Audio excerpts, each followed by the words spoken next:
YSRCP party official పేజీలో ఒక tweet వేసారండి.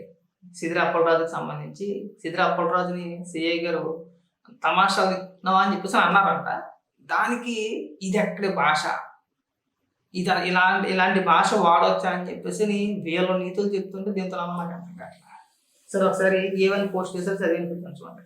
శ్రీకాకుళం జిల్లాలో మాజీ మంత్రి బీసీ నాయకులు సిదిరి అప్పలరాజుపై సిఐ బూతు పురాణం. మాజీ మంత్రి బీసీ నాయకులు ఇక్కడ కులం తీసుకొచ్చాడు చూసారండి. ఇది మామూలు కాదు.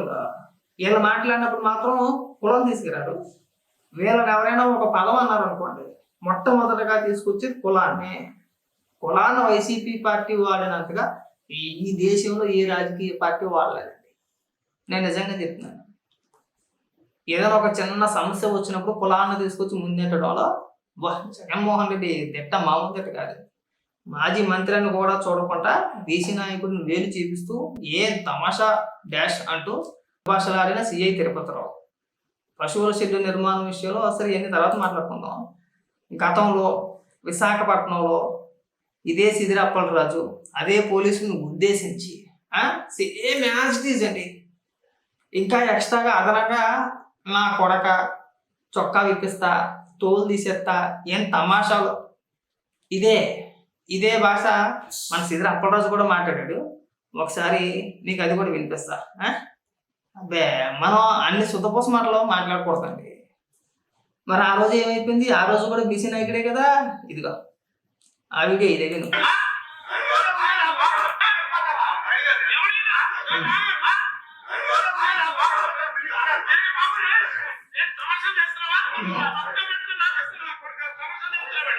చెప్పావు కదా బీసీ నాయకుడు బీసీ మాజీ మంత్రి అని చెప్పేసి అన్నావు కదా. ఇగో పోలీసు వారిని ఉద్దేశించి నా కొడక తమాషాలో చేస్తున్నావా? ఇంకా ముందు విను.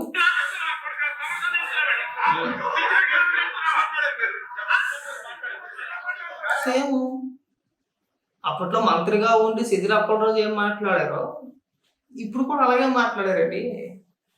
తను ఎంత మర్యాదగా అయితే పోలీసు వారిని ఉద్దేశించి నా కొడకలారా తమాషాలు తిన్నారా, చొక్కా పట్టుకుని ఇడిచేస్తాము, గొడ్లు కూడా తీసేస్తామని చెప్పేసి ఏదైతే సిదిరి అప్పలరాజు మాట్లాడారో ఇంకా సంతోషించాలి పోలీసు వారు.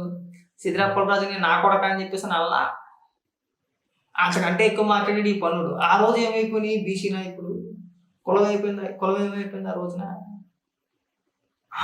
ఊళ్ళి తమాషాలు దానికే ఇంత హర్ట్ అయిపోతే మరి మీరన్నప్పుడు నువ్వు జస్ట్ ఒక ఓడి గడిపి నిన్న కాక మనం ఎమ్మెల్యే అయిపో, నీ అదృష్టం బాగుండి రాష్ట్ర ప్రజల కర్మకాలిపోయి నువ్వు మంత్రి అయిపోయావు. ఇటు ఒకసారి మంత్రికి ఐపీఎస్ అధికారులను పట్టుకొని పోలీసులను పట్టుకొని నువ్వు నా కొడకల్లారా ఆ కొడకల్లారా తమాషాలు వేస్తున్నారా, గొప్పలో తీసుకొట్టేస్తాం, ఇది పోలీసుని ఈ ఒకటి గడి అని నీకే అంటుంటే మీరు అన్న మాటలు వాళ్ళు మర్చిపోరు కదండి. మీరు మర్చిపోయి ఉండొచ్చు, వాళ్ళు మర్చిపోరుగా. మనం ఏదైతే అన్నామో అదే తిరిగి మనకు గుర్తుంటుంది కదా. దానికి మళ్ళీ కులాన్ని తీసుకొచ్చి ముందు ఇట్టేసాడు బీసీ నాయకుడు. చెప్తే ఇప్పుడు మీరు మాట్లాడితే బీసీ కులం అని చెప్పేసాను, లేదంటే ఇంకో కులం అని చెప్పేసాను, కులాన్ని తీసుకొచ్చి ముందెట్టి ఏదో ప్రత్యాపారం మాట్లాడంటే చెప్పు దగ్గర పడుతుంది. హాడి నోడుదోలు మామూలు నోడుదోలు కాదు. అక్కడికి వెళ్ళి గొడవ జరగకుండా చూడాల్సింది పోయి అక్కడికి వెళ్ళి ఇరు వర్గాలను రెచ్చగొట్టి మీరెంత అంటే మీరెంత రెండుగా చూసుకుందామని చెప్పేసి తొలగొట్టేస్తుంటే మధ్యలో పోలీసు వారికి మీరు గొడవలు పడకూడదని చెప్పేసి అంటే పోలీసు వాళ్ళని ఉద్దేశించి వేది చూపిస్తూ ఈ పనుడే. అంటే పోలీసు వారిని మనమే లెక్క చేయకుండా మనమే రెస్పెక్ట్ ఇవ్వకపోతే నీ కార్యకర్తలో రేపొద్దున సామాన్య ప్రజల పరిస్థితి ఏంటి? ఇవాళ సిదిరి అప్పలరాజు అయిపోయాడండి, రేపొద్దున నాడు ఇంకో కనయ్యగాడు అవుతాడు. ఉండాలి కదండి, మినిమం కామన్ సెన్స్ అనేది ఉండాలి కదా మనకి.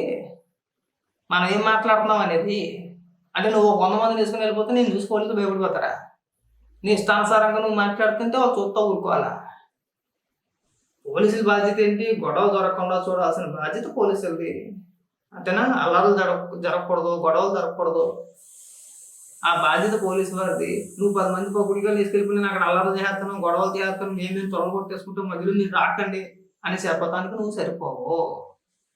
ఇలాంటి ప్రత్యాపారం డైలాగులు కొడితే అలాగే అంటారు. నేను తమాషా చేస్తున్నాం అని చెప్పేసి అంటారు. అనుకుంటే ఎలా ఉంటారండి?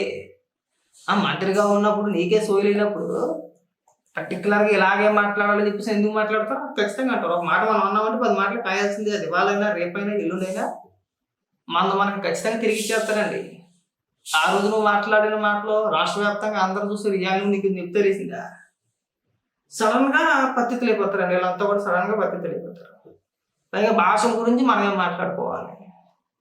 మన బూతులు మంత్రుల చేత తిట్టించి జగన్మోహన్ రెడ్డి ఆకారాలతో సంబోధించి నన్ను లాకొడక అని చెప్పేసి అన్నారని వేలాది మంది లక్షలాది మంది ఒక సభ పెట్టేసుకొని చిన్నపిల్లల ముందు కూర్చోబెట్టి ఆ చిన్నపిల్లల ముందు నన్ను లకారాలతో సంబోధించి లాకొడక అన్నారు, మా అమ్మని లా అన్నారని చెప్పేసి మాట్లాడిన వ్యక్తి మీరు వచ్చి నిధులు చెప్తున్నారు ఇక్కడ. సో భాష గురించి మీరు మాట్లాడొద్దండి. కొడాలి కావచ్చు, రోజా కావచ్చు, వంశీ ఇప్పుడే మాట్లాడుకున్నాం మనం వంశీ గురించి. ఇంకా చాలా మంది ఉన్నారు. వీళ్ళందరూ మాట్లాడే భాష, మీరు ప్రోత్సహించిన తీరు, మీరు ఏ విధంగా స్క్రిప్ట్ ఇస్తారో, చంద్రబాబు నాయుడు గారిని ఎవరు ఎక్కువ బూతులు తిడితే వాళ్ళకి అంత పెద్ద పదవి. ఈ విషయం ఏం చెప్పేది కాదు. వైసీపీ నాయకులు బయటకు వచ్చిన తర్వాత రవిచంద్రారెడ్డి కావచ్చు, లేదంటే వసంత కృష్ణ ప్రసాద్ కావచ్చు, లేదంటే డొక్కా మాణిక ప్రసాద్ కావచ్చు, ఇంకా చాలా మంది నాయకులు వాళ్ళంతా బయటకు వచ్చిన తర్వాత, ఇంక్లూడింగ్ వాసిరెడ్డి పద్మతో సహా వాళ్ళందరూ బయటకు వచ్చిన తర్వాత చెప్పిన మాటలో మేము ఏది స్వతహాగా మాట్లాడము, మాకు ఒక స్క్రిప్ట్ ఇస్తారు, ఆ స్క్రిప్ట్ ప్రకారం మేము మాట్లాడాల్సిందే. కొన్ని వ్యాఖ్యలు జగన్మోహన్ రెడ్డి మెప్పు కోసం స్వతహాగా కొన్ని వ్యాఖ్యలు నాయకులు చేస్తారేమో కానీ మ్యాక్సిమం కడుపుకు అన్నం తినేవాడు ఎవడు కూడా ఇచ్చిన స్క్రిప్ట్ని ఇచ్చినట్టుగా ఎవరో చదవరండి. కొన్ని పదాలు అక్కడ వినడానికి పలకడానికి ఇది లేని పదాలని మేము పలకం, మనం మాట్లాడం. అది మినహాయించి మ్యాక్సిమం స్క్రిప్ట్ అంతా కూడా వైసీపీ నాయకులు ఇచ్చింది. ఎవరు ఇచ్చారు ఏంటి అనేది అందరికి తెలిసిందే. కాబట్టి ఏంటంటే భాష గురించి మనం ఇక్కడ చెప్పకూడదండి. పైగా రెడ్ బుక్ రాజ్యాంగం, పైగా ఇక లాస్ట్లో అదే నేనే మర్యాద రెడ్ బుక్ రాజ్యాంగంతో పోలీస్ వ్యవస్థను 11 నెలల్లోనే భ్రష్టు పట్టించేసావు. మరి అమరావతి మహిళలు ఉద్యమం చేస్తూ ఉంటే ఆడవాళ్ళని కూడా చూడకుండా, మహిళలను కూడా చూడకుండా అదే పోలీసుల చేత లాఠీ చేత చేయించు గుర్తుందా జగన్మోహన్ రెడ్డి? సరే వద్దు, నీతికోలు మనం చెప్పొద్దు, జనం మర్చిపోలేదు. జనం ఎవరు మర్చిపోలే, మనం చేసిన అరాచకాలు జనం ఎవరు మర్చిపోలే. ఏదైనా బాగా ఉంటుంది కానీ ఆ ముందు ఆ కులాలను తీసుకురామండి. బీసీ నాయకులు, మాజీ మంత్రి అయితే ఎండొచ్చేమో కానీ మా కులాలను తీసుకొచ్చి ఉండట. ఓన్లీ సిద్దిర అప్పలరాజు ఒకటే బీసీ కాదు, లేదంటే బీసీ కులానికి సిద్దిర అప్పలరాజు ఏం ప్రతినిధి ఏం కాదు కదా. అలాంటి వ్యక్తులు మాలో కలిపేసి బీసీ నాయకులు అనవసరం. అంటే మనోడు మాట్లాడినప్పుడు బోధులు సిద్దిర అప్పలరాజు మాట్లాడినప్పుడు ఎవరికి ఆపాదించేస్తారా? బీసీ నాయకులకి ఆపాదించేస్తారా? బీసీ కులానికి ఆపాదించేస్తారా? అంటే అలాగని ఇప్పుడు సిద్దిర అప్పలరాజు బూతులు మాట్లాడాడండి. పోలీసులు ఉద్దేశించి నా కొడకలారా నువ్వు సొక్కాలు దింపేస్తాను డాంగు డకారం అన్నాడు. ఇక బీసీలు అందరూ పోలీసులు ఉద్దేశించి ఇలా మాట్లాడుతున్నారంటే బాగుంటుందా?